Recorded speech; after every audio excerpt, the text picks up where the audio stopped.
Do you like the speed of Doom? Do you like Borderlands but wish it was a little bit more serious? Do you like having abilities that kind of reminisce in the BioShock universe? And do you also like the way the driving and the car road rage of Mad Max play out? Well, it seems like I found the game that satisfies all those needs. But it's a game that I didn't really think that I would like originally, and that's Rage 2. I honestly at first started playing this game and I was just kind of bored. But as the days went on and I kept playing, I started to find new things that I enjoyed. I started learning how to run around, slide, jump, and blow people back with my shotguns and my assault rifles, and learning to master the skills. Which is what leads me to the point of this game is so much like Doom that if you're wanting something that'll scratch that Doom itch, but you don't really want to buy the new Doom game, but you also have like Game Pass, well, it's on Game Pass right now, so you might as well give it a try. This game's got some pretty intense like driving, like to the point where you watch Mad Max Fury Road and it feels like this game took ideas from that movie. You can drive around, you're ramming cars, and they all just look so post-apocalyptic. They look like they've been just stacked metal on metal. They just threw guns on there and said, fuck it, this is what it should look like. And then, everybody there is kind of crazy. They all just want to kill each other. They want to kill whatever. And, you're driving around and little battles between some like military boogaloo looking guys over there killing some muties that are just trying to mind their own business. So then you see little wars here and there, but then you got crafting elements because you have different things that you can craft, such as healing items, boomerangs, and grenades and other stuff like that. You have abilities such as like this one called Vortex, which basically throws out a little black hole, but it's not really a black hole. It just lifts people up and then causes them to blow up. You have one that basically is like a force push, which can obliterate an enemy. You got ground slams, kind of like in Halo 5. There are so many different routes of playing out this game. You have your Fury mode, where you basically just become an unstoppable beast. Your gun is overpowered and you're just healing while you're taking damage and you're just blowing away everything. Now, what I will say that I absolutely was very disappointed with this game, because I started loving it like 3 hours in. I was like, this is fucking badass. And I don't know. I think it took me about 5-6 hours for the main story and I was already done. It was maybe a little bit longer. I wasn't timing it. But it was such a short story that I wanted more from it, because I really did enjoy the way this game played out. It felt so exhilarating to be sliding and learning how to better attack things, from using your shotgun to blow out somebody's knees to throwing your boomerang and then locking on to different enemies, all while everything is just going on at a fast pace. There are enemies that are bigger than buildings in this game, and I have to say that they're fucking hard. Like, they're not just pushover enemies. You got to learn how to fight them, because at any moment you could just get destroyed and then you have to restart from point one, which was more than infuriating on multiple occasions. But I still went back and I still got through those points.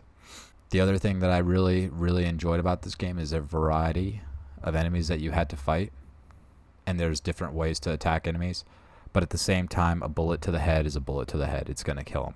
And most of the time, you're not trying to get those precision shots. But when you do, you line up 3 or 4, and it feels so good because it feels like you achieved something, that, everything's moving at 1,000,000 miles per hour, and then here you are landing these headshots. It feels so nice to get a sneak attack. You run up and you jump, and then you get that ground slam at the perfect spot that you just take out 5 or 6 enemies, and then for a split second, everything's kind of in slow motion, so you can line up shots real fast and try to, take them out before they hit the ground. All in all, Rage 2 was a lot of fun. However, like I said, extremely short story.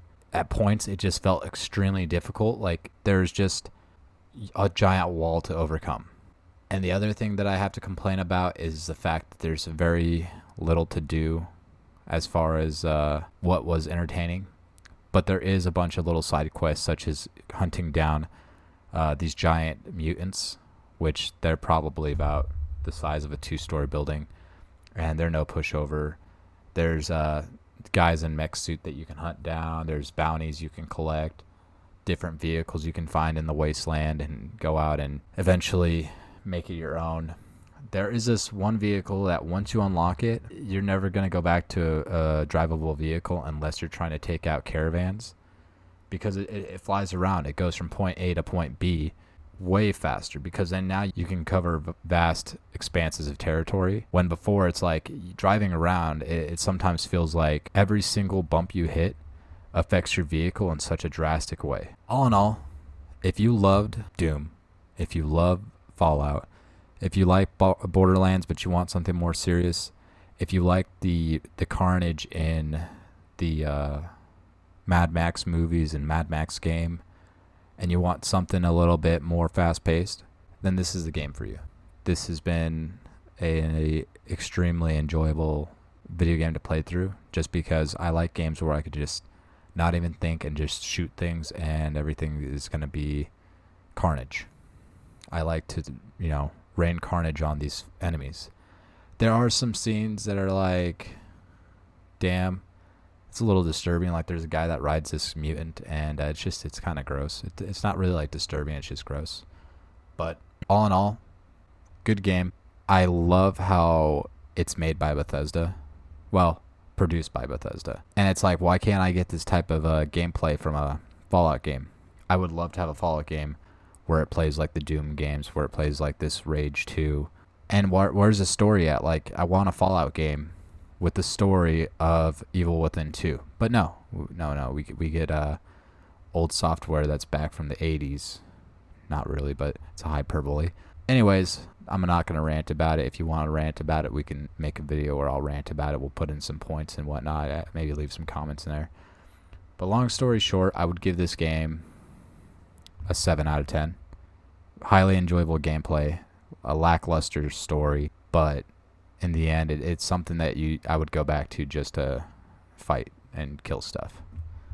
All right, so this has been Evergreen. You know what to do. Leave a like, a comment, subscribe maybe, and I will be working on another review relatively soon. I'm going to try to stick with the shorter reviews because it seems like those get a little bit better traction. So, all right. Peace, love, homies.